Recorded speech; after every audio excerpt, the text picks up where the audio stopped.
Pruebas de diagnóstico en imagen. Bienvenido, doctor. Buen día. Bueno, antes que nada, saludar a este público. Para mí es un honor realmente estar parado aquí a menos de un mes de prescribirme como radiólogo y haberme formado enteramente en este prestigioso hospital como es del HCAM. ¿Ok? Bueno, vamos a empezar. Este es un tema, como ustedes pueden ver en el título, que a todos nos inmiscuye, que a todos nos ha pasado y que lo que yo quiero llevar o quiero que se debe como mensaje es exactamente lo que no debemos hacer y cuáles son las armas para no hacer eso. ¿Ok? Empecemos. Miren, este estudio, es más, para yo hablarles de esto, me atreví a hacer yo y mi grupo un estudio en este hospital con los internos de hace un año atrás, para que esto quede plasmado y veamos las reales deficiencias. Pero como introducción, he leído en un montón de artículos, libros, mis compañeros que hacen radiología como posgradistas, los médicos tratantes, saben cuál es el problema. Y hay un problema real aquí en el hospital, y no solo en el Ecuador, sino en el mundo, que es el pedido inapropiado de estudios de imagen. ¿Ok? Este problema es una causa importantísima y de lo que más se ha estudiado es que falta conocimientos de los médicos, de los estudiantes de medicina, ¿sí?, para solicitar adecuadamente estos estudios. Miren, en una encuesta del Colegio Americano de Radiología, ¿sí?, en el 2014 que se hizo la última, se puede apreciar, como vemos ahí, menos del 40% de escuelas de medicina dedica tiempo a enseñanza de algoritmos radiológicos, ¿sí? Eso es un craso error que no podemos continuar en el Ecuador, que es nuestra labor mejorar esto. Miren otro dato importante, en el Ecuador no hay datos, por eso se cogió de Estados Unidos, Norteamérica. Miren, del 2000 al 2006 el gasto en salud pasó de 3.6 millones a 7.6 millones. Era anualmente un promedio de 17% más. Miren, el 30% de estudios radiológicos están mal solicitados y ustedes como internos, como estudiantes, como médicos saben que es así y hay que trabajar en eso para mejorar estos perfiles.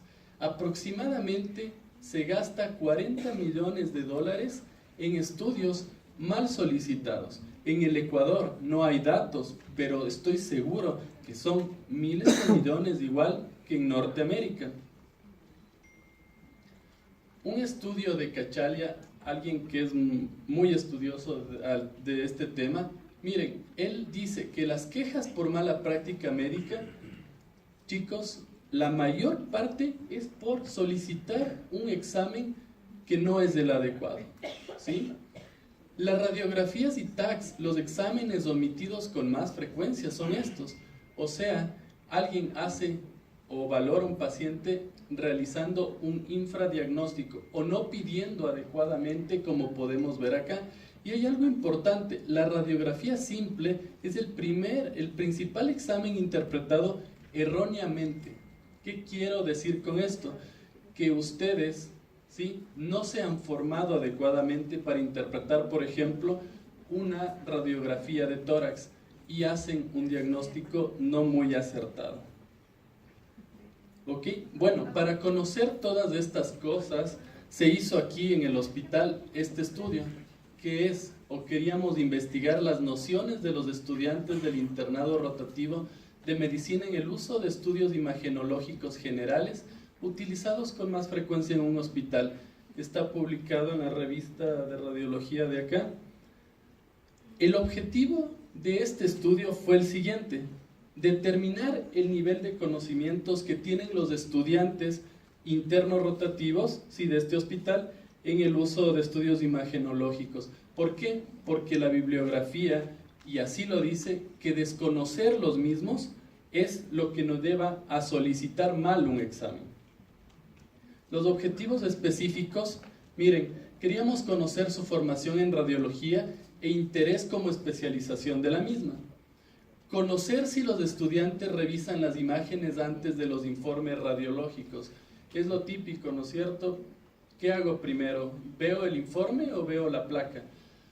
Conocer si se le advierte a los pacientes de los efectos de la radiación, algo muy importante. Conocer si los estudiantes saben con qué recursos de imagen radiológica cuenta la institución. Y aquí nos hemos llevado una sorpresa muy grande que ya les voy a comentar. ¿Cuáles fueron los materiales y métodos que utilizamos? Miren, este estudio fue un estudio observacional, descriptivo, de corte transversal.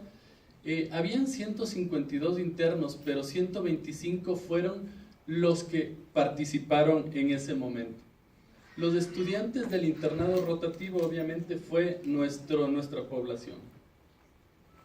Los criterios de inclusión fue cursar oficialmente el internado rotativo, ser mayor de 21 años, y los de exclusión fue los estudiantes de intercambio que pasan por aquí, por los pasillos de nuestro hospital. Ellos, como no es una realidad muy homogénea, al menos los estudiantes de Europa y de Estados Unidos, se los puso como un criterio de exclusión. La recolección de datos y definición de variables. Miren, se construyó un cuestionario de 22 preguntas de formación en radiología, interés como especialidad, conocimientos de disponibilidad de exámenes radiológicos. Y luego se hizo también un instrumento semiestructurado tipo prueba, ¿sí?, donde se indagó acerca de riesgos, indicaciones y otros conocimientos básicos en radiología. Este estudio fue influenciado de gran manera, ¿sí?, por el estudio Atenea que se hizo en Colombia. A nuestro estudio lo bautizamos como el estudio Curie.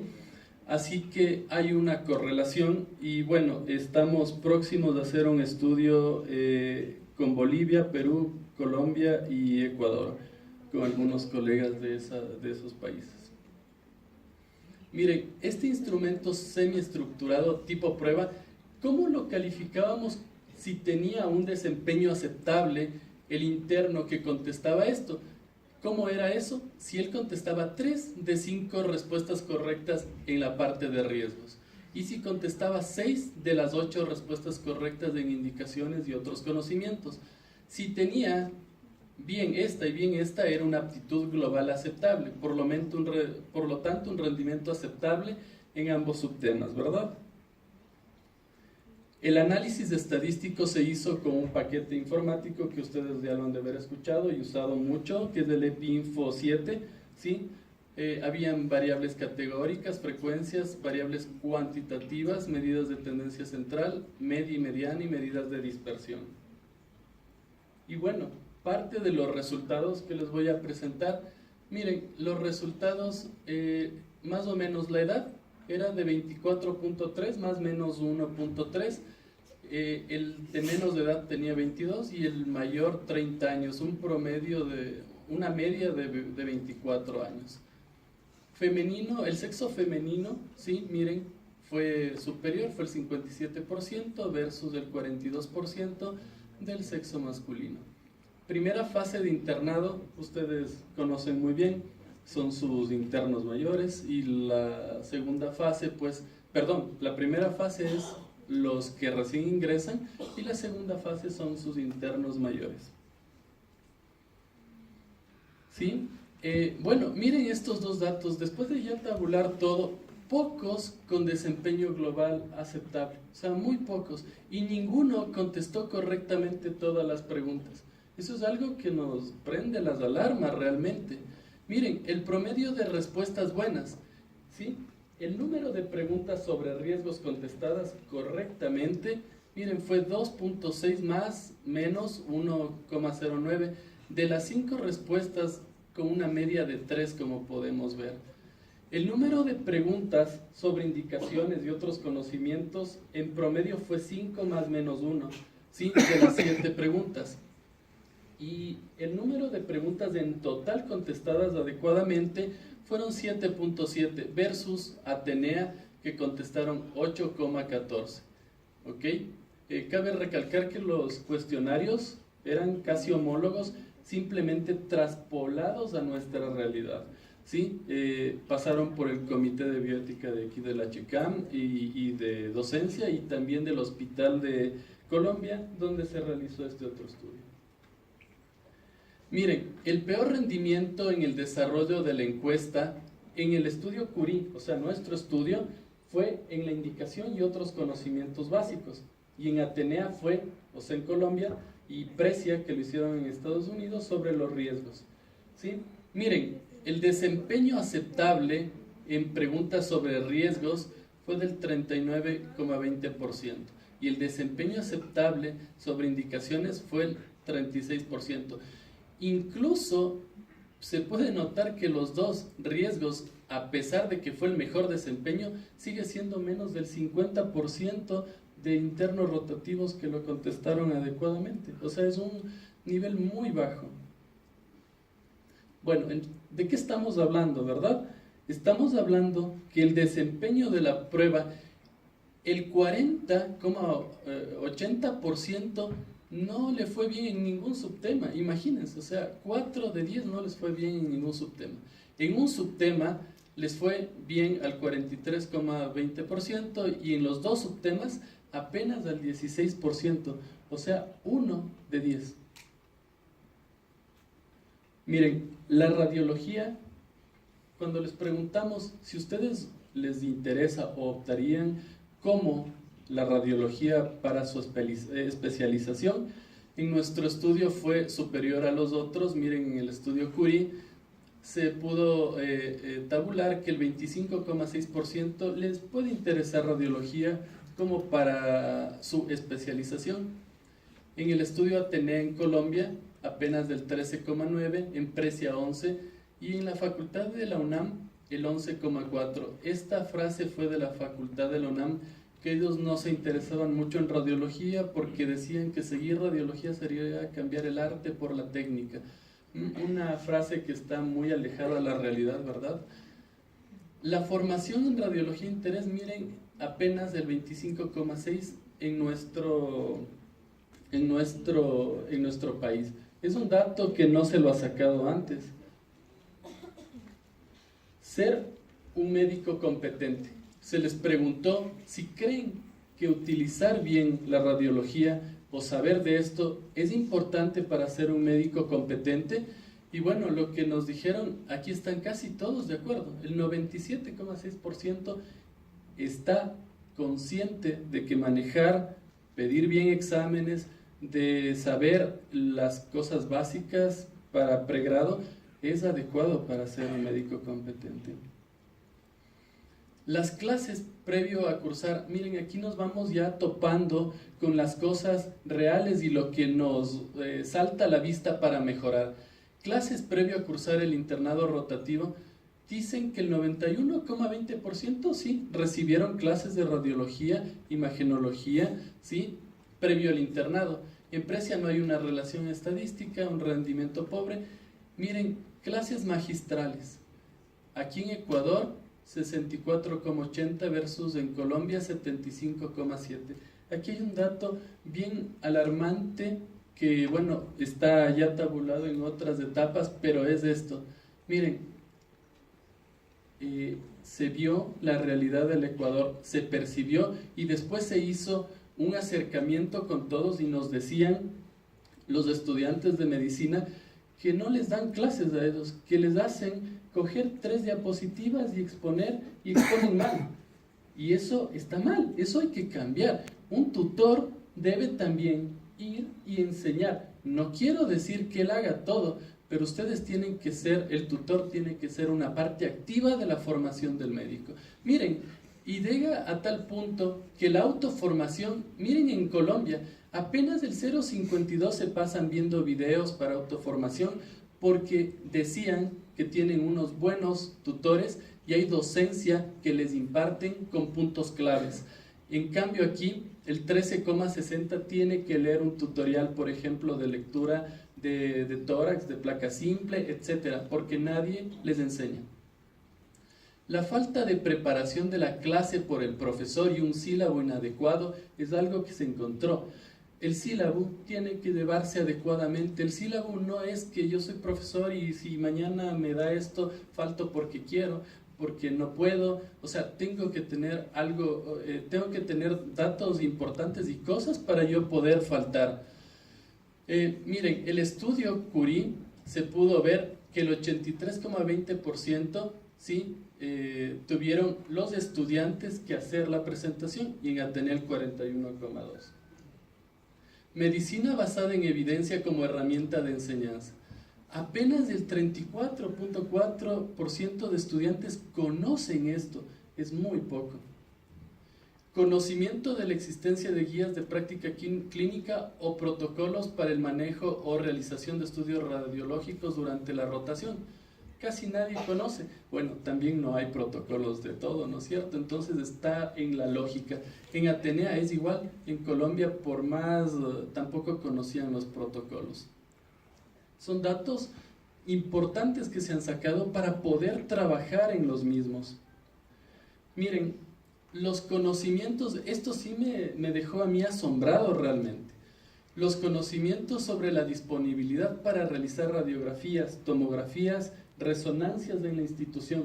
Se suponía que si yo hago el internado aquí, pero ya se vio la causa, se analizó y hay una propuesta también, por supuesto, ¿sí?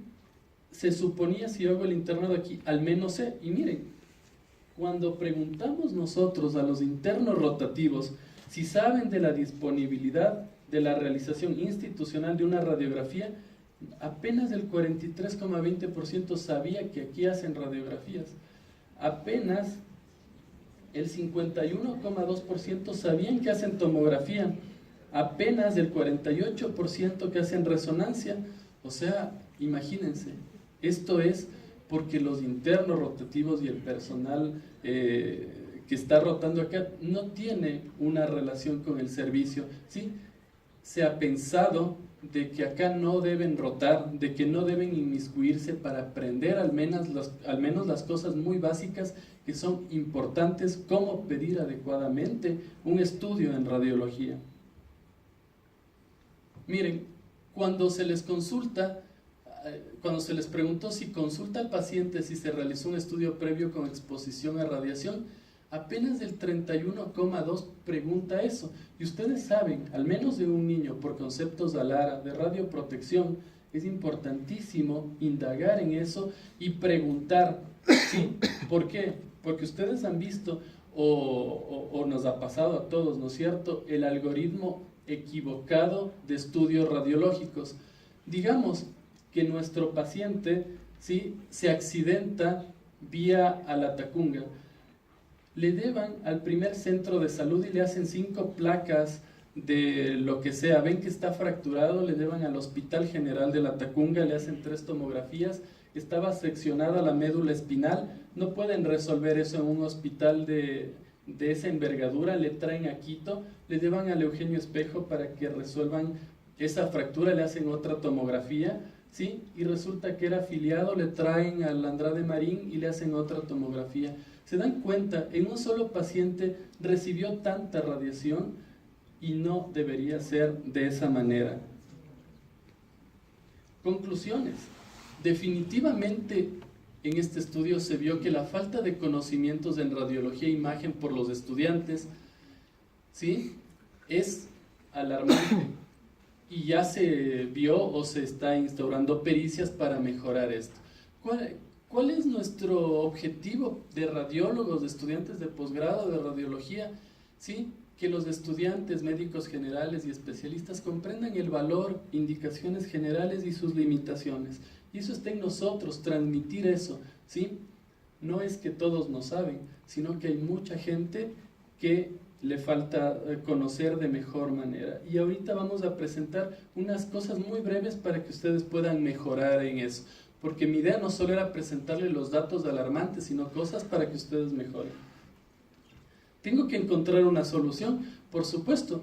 La primera solución a eso es algo que se ha venido pidiendo hace mucho tiempo, como tener un PAX, ¿no es cierto?, en el hospital, que no se lo tiene. Incluso hospitales mucho más pequeños cuentan con esto. Se pueden imaginar lo difícil que es informar en una placa que a veces no te da todos los cortes, es muy complicado.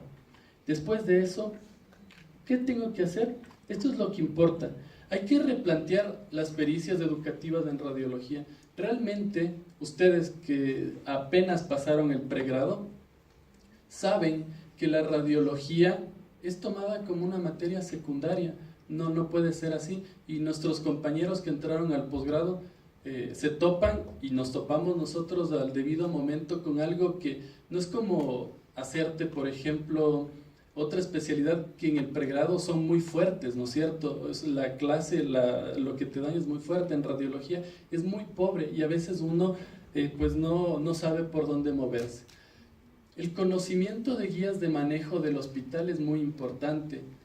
Aprendizaje de conceptos ALARA es lo que les acabo de decir. El concepto ALARA es, mientras menos radiación sea posible, no hay por qué darle más. O sea, no es indicado hacer tantos estudios si es que no voy a sacar un mayor beneficio que el riesgo al que le expongo. Miren, el análisis adecuado de la historia clínica con un adecuado examen físico para poder justificar el estudio solicitado. Eso es demasiado importante.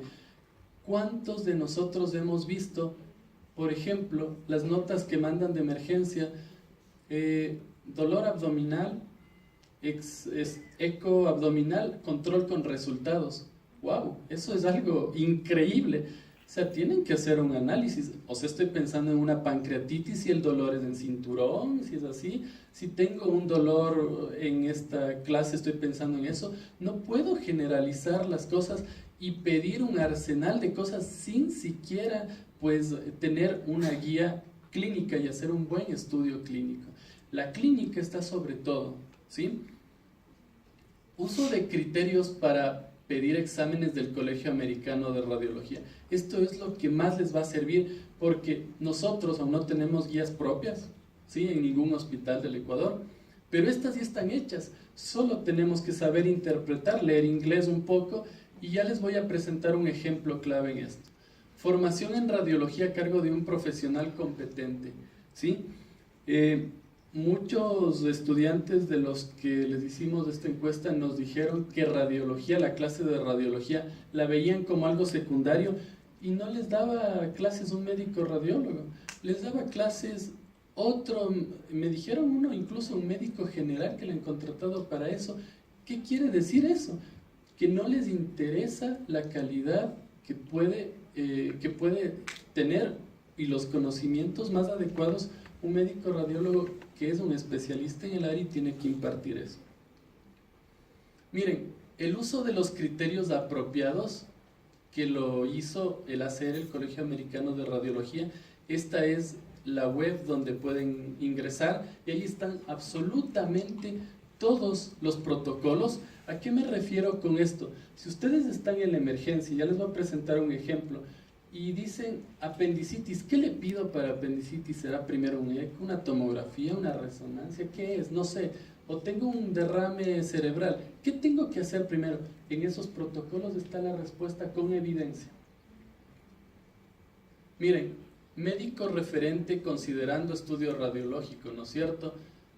Miren, mi principal arma es los criterios apropiados del ACR, ¿sí?, para solicitar un estudio apropiado. Miren, esto es algo muy importante. Siempre para solicitar un estudio tengo que tener en mente los conceptos ALARA y por supuesto es importante manejar en un paquete, en un PAX, en un RIS-PAX, tener la información, pero bueno, eso creo que con el tiempo ya vamos a adquirir aquí o se va a adquirir. Estos criterios se basan en la evidencia científica, ¿no es cierto? Y está realizado por expertos con soporte del Colegio Americano de Radiología. Son fácilmente accesibles por internet. Esto ustedes pueden entrar y verificar. Y aquí está cómo se presenta esto. Aquí está un ejemplo del mismo. Miren, pancreatitis aguda, ¿no es cierto? Ustedes se han dado cuenta que cualquier evento de pancreatitis le piden un eco abdominal y no se dan cuenta, por ejemplo, que en una emergencia no se debe pedir como primera opción, solo, como dice aquí, cuando es el primer episodio de pancreatitis y yo quiero ver si es de origen biliar, o sea, tiene cálculos, me serviría el eco. Miren, cuando ya es,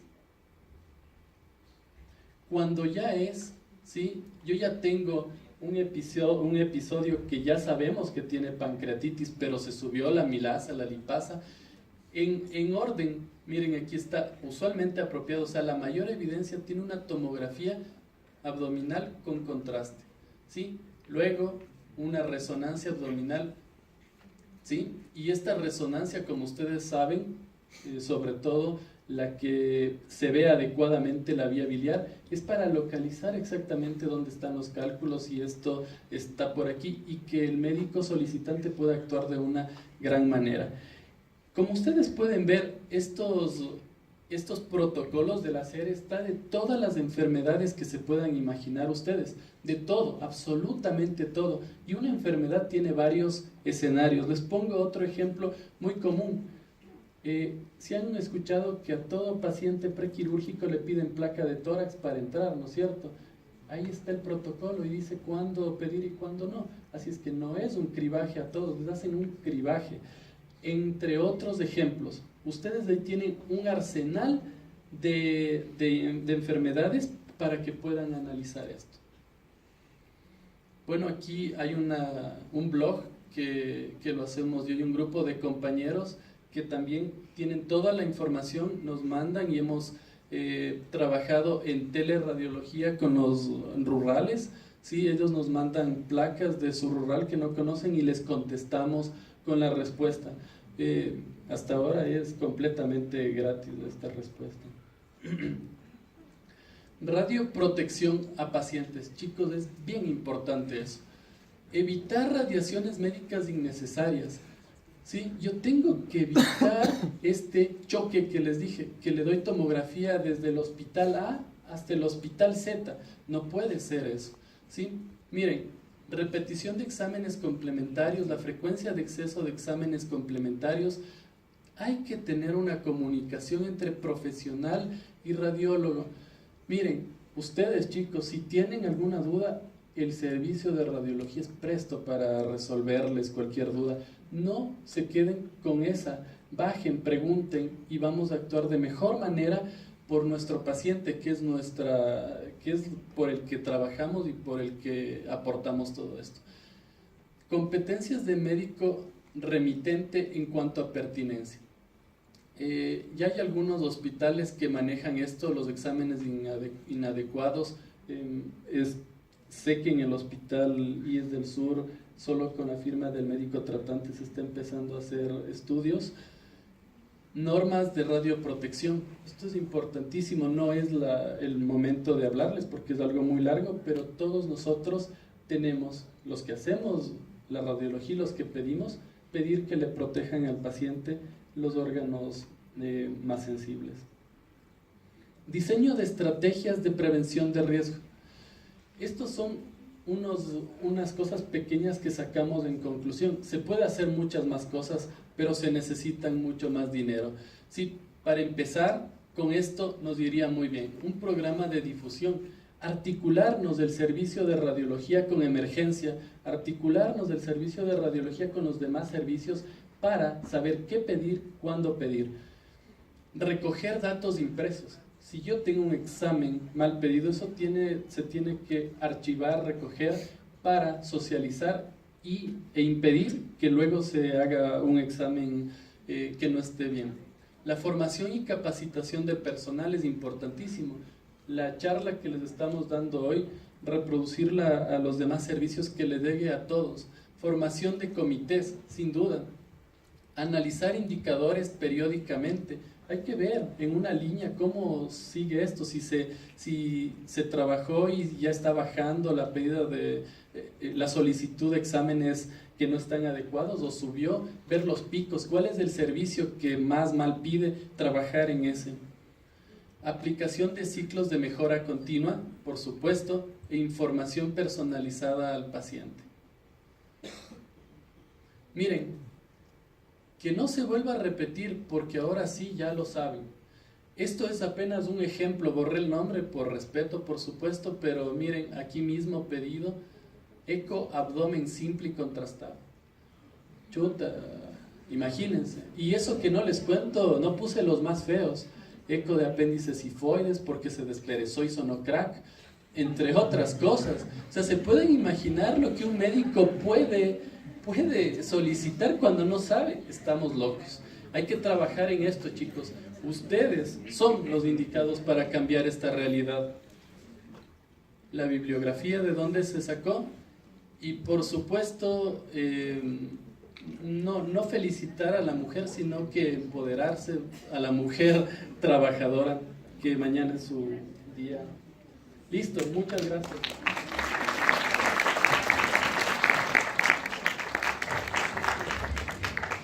Agradecemos al doctor Juan Carlos Jara por su brillante exposición. Tal vez alguna pregunta del auditorio.